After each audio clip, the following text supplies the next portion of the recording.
ఇది నేను అంటున్న కోహ్లీ గారు కూడా మాట అడిగితే కోహ్లీ గారు కూడా అదే చెప్తారు. రైట్.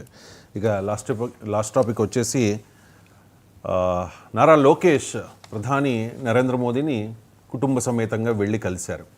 సో ఈ నెలాఖరులో మహానాడు కూడా జరగబోతోంది. లోకేష్కి ప్రమోషన్ ఇస్తారనే ప్రచారం జరుగుతోంది. అండ్ ఒక వార్త ఏంటంటే లోకేష్ని తెలుగుదేశం పార్టీ వర్కింగ్ ప్రెసిడెంట్ చేస్తారనే సమాచారం కూడా ఉంది. సో ఏంటి అంటే ఈ సందర్భంగా వెళ్ళి మోదీ ఆశీస్సులు లోకేష్ తీసుకోవడం అంటే సహజంగా జరిగిందా, లేకపోతే దీని వెనకాల ఏదైనా వ్యూహం ఉందంటారా? ఏం చెప్తారు? ఇప్పుడు లోకేష్ గారు ప్రైమ్ మినిస్టర్ మోడీ గారితో మీట్ అవ్వడం, గంటన్నర పాటు చర్చలు. గంటన్నర పాటు ప్రైమ్ మినిస్టర్ ఎంత బిజీ అండి. మోడీ ఆపరేషన్ సింధూరు, భారత పాకుల యుద్ధం. ఈ సమయంలో ఒక ప్రాంతం అంటే ఒక ఆంధ్రప్రదేశ్ అనేది 33 కేంద్రపాలిత అన్నింటిలో ఒకటి. ఇందులో ఒక మంత్రి గారితో అంతసేపు సమావేశం. ఇంట్రెస్టింగే కదండి. ఆంధ్రప్రదేశ్ రాజకీయాల్లో ఇది ఒక అద్భుతమైన హీట్ కొనసాగిస్తుంది. ఏంటి ఆంధ్రప్రదేశ్ రాజకీయాలంటే, ఒకటి కూటమి ప్రభుత్వం ఉంది, 2 వైసీపీ ఉంది. ఇక్కడ వైసీపీ అటువైపు జగన్ గారు చాలా ఎన్నో కేసులు లెక్కర అద్భుతమైన కేసులు ఒకటి తయారై ఉన్నాయి, అటవీ ఇవన్నీ. ఈ సమయం అక్కడ మహానాడు జరగబోతుంది. ఓకే, కొంతమంది టీడీపీ నేతలు ఈయనకి డిప్యూటీ చీఫ్ మినిస్టర్ ఇవ్వాలన్నారు, కానీ చంద్రబాబు నాయుడు గారు తిరస్కరించారు. ఒక అద్భుతమైన హెల్దీ కాంపిటీషన్ అనేది కూటమిలో కనపడుతుంది. ఒక హెల్దీ కాంపిటీషన్ చూడండి. ఒక తరగతి గదిలో విద్యార్థులు నీకు మార్కులు ఎక్కువ రావాలి, నాకు మార్కులు ఎక్కువ రావాలి, పోరాడుకుంటారనమాట. ఒక అద్భుతం. ఇక్కడ రాజకీయాలు ఏం లేవు, కూటమిలో ఉందన్నమాట.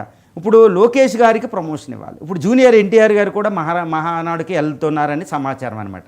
ఒక హీట్ అనేది కొనసాగించింది. ఏ విధంగా ఈయనకు ప్రమోషన్ ఇస్తారు, ఏం ప్రమోషన్ ఇస్తారు?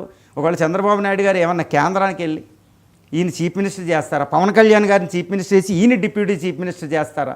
లేకపోతే కార్యనిర్వాహకం టీడీపీలో ప్రమోషన్ ఇవ్వడం వల్ల ఈయనకి వచ్చే ప్రయోజనం ఏంటి, అసలు ఏంటి? లేదా ఆంధ్రప్రదేశ్ అమరావతికి ఎన్నో ఫండ్స్ కావాలా, అవి చర్చించారా? ఇప్పుడు జగన్ గారిని ఎన్నో కేసులు ఉన్నాయి, కొత్త కేసులు ఉన్నాయి.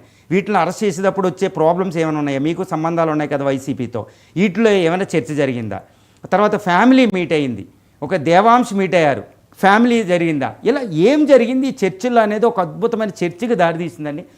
ఏమైనా ఈ చర్చ అనేది ఇప్పుడు ఆంధ్రప్రదేశ్ పాలిటిక్స్లో అయితే ఒక హీట్ అనేది కొనసాగిస్తుంది. ఎందుకంటే లోకేష్ గారు కూడా అద్భుతంగా ప్రావీణ్యం, సత్తా అంటే ముందు ఎలా ఉన్నా ఇప్పుడు గొప్పగా ఎదుగుతున్నారు, యూత్లో పెద్ద పాపులారిటీ వస్తుంది. ఇప్పుడు ఆయన వారసుడు చంద్రబాబు నాయుడు గారికి. కానీ ఆంధ్రప్రదేశ్లో చంద్రబాబు నాయుడు గారి తర్వాత ముఖ్యమంత్రి ఎవరు అనేది ప్రజలందరూ ఎదురు చూస్తున్నారు. చాలా విషయాలు డెప్త్ ఉన్నాయి. సో ఏమైనా ఇది అయితే ఈ మీటింగ్ అనేది ఒక హీట్ పెంచిందని చెప్పొచ్చు. Right. Thank you so much అండి ఎంజీ రావు గారు. చాలా అంశాలకు సంబంధించి సమగ్రంగా